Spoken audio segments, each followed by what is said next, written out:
action.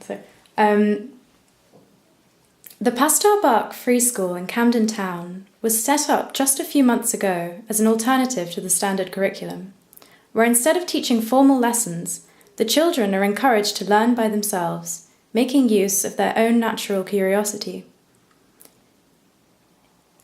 Here to tell us more about the school and the ideas behind it is Dr. John Murphy, author, philosopher, and founder of the school.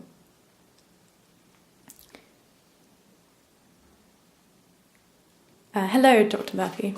Hello. It's a pleasure to be here. Could you tell us a little more about the school? Well, the school is a long-held dream of mine. For many years I've studied education both here and in the United States, and I learned something in my studies that makes me question whether what we're doing and what we have been doing in education in the past decades is really useful to society or to the children. It all depends on how you see a child. I mean, is a child a glass to be filled up with knowledge and information, or is a child a candle to be lit? I mean, is a child's, when I meet a young child, are they something like a container that need to be molded and trained like a bit of plastic? We're used to plastic now in Hong Kong factories. Is that what we're trying to turn out? I think it's what a lot of the schools seem to be trying to turn out, the other schools in the borough of Camden. So, I've got finally a chance to bring a different dream to reality, to actually see the child as complete and whole and perfect and beautiful. In fact, as something to teach us as well as to be taught. So it's a different model of education. If you're thinking of 10 times tables and alphabet A, B, C, D, yes, the children need to learn that and they need to know that, but it's the way in which they're going to learn that makes the difference. I believe that children are free. They're not prisoners. We're not trying to incarcerate or control them. We're trying to liberate them.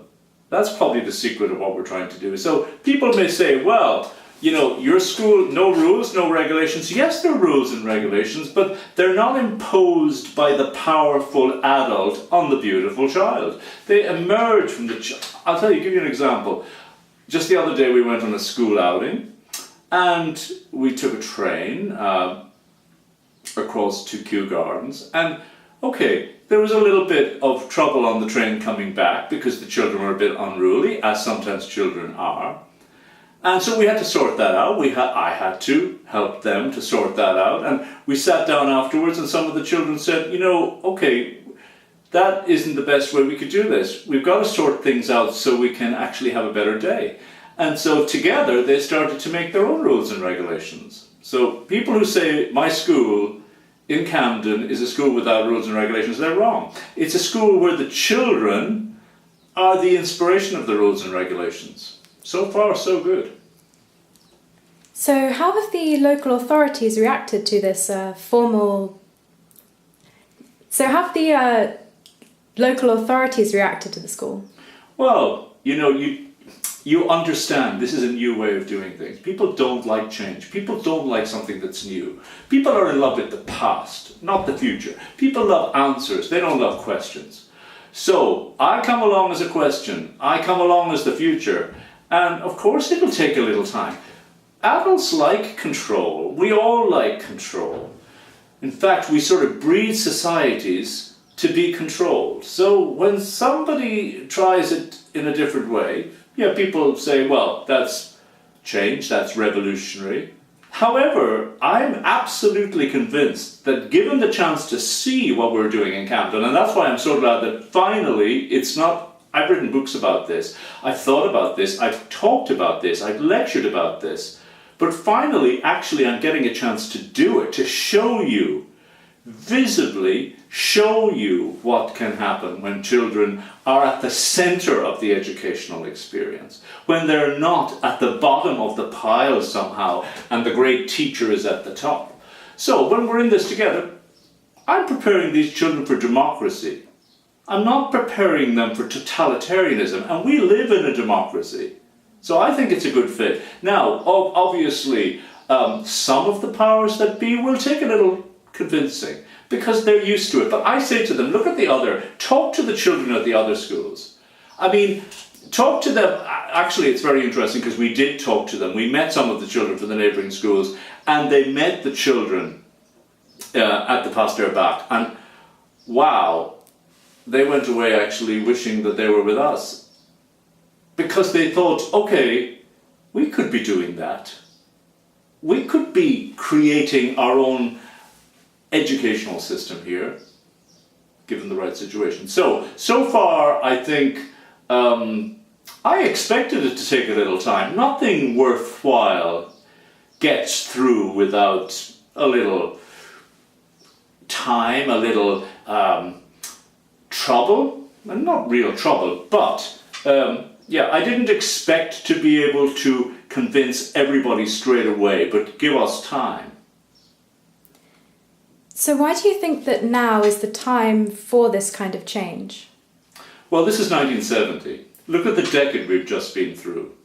We went into the 1960s a very quiet, shy, cowed, well, in some ways liberated by the war, particularly women found themselves liberated by the active place they've taken in society. So everything has changed. A great change happened in the United States, and we've been importing it little by little here.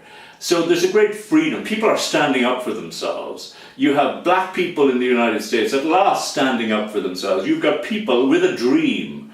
People who want to be individual, who want to believe that they can control their own destiny. They're not just going to bow and scrape to lords and ladies anymore. It's happening all over the place. Look at Eastern Europe. Look what's happening over there. I mean, you've got a whole people trying to live in a whole different way. So, obviously, this is if society is changing, then education's got to change, because we're trying to prepare people for society. So, if you belong to a kowtow generation, well, then you got to learn how to kowtow. If you belong to a democratic, free and liberated generation, then you got to learn how to be an individual, to make your own decisions, to stand up for yourself. And I believe you can't do that too early.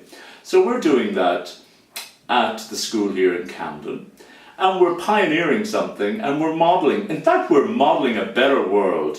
A world where people actually are not ordered about, but where people contribute and are encouraged and invited to declare what's in them. Gerard Manley Hopkins said in one of his poems, "Each mortal thing does one thing and the same, deals out that being indoors each one dwells, selves, goes itself, myself it speaks and spells, crying, what I do is me, for this I came." What I do is me, for this I came. That's what I believe for those children. There's something in them that needs to get out.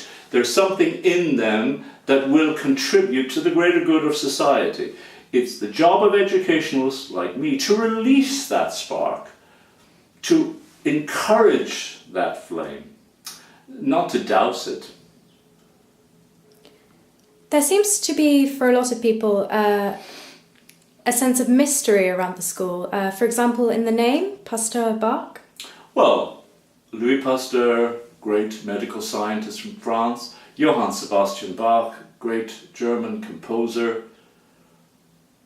What is mysterious about that? They are inspirations. They've been my inspiration to such an extent that I sort of feel, I don't know whether you believe in connections between the generations, but I do. I don't think humans live in just one generation separated from the next by life and death and its cycles. I think we take something of the personality of each other on into the new generation.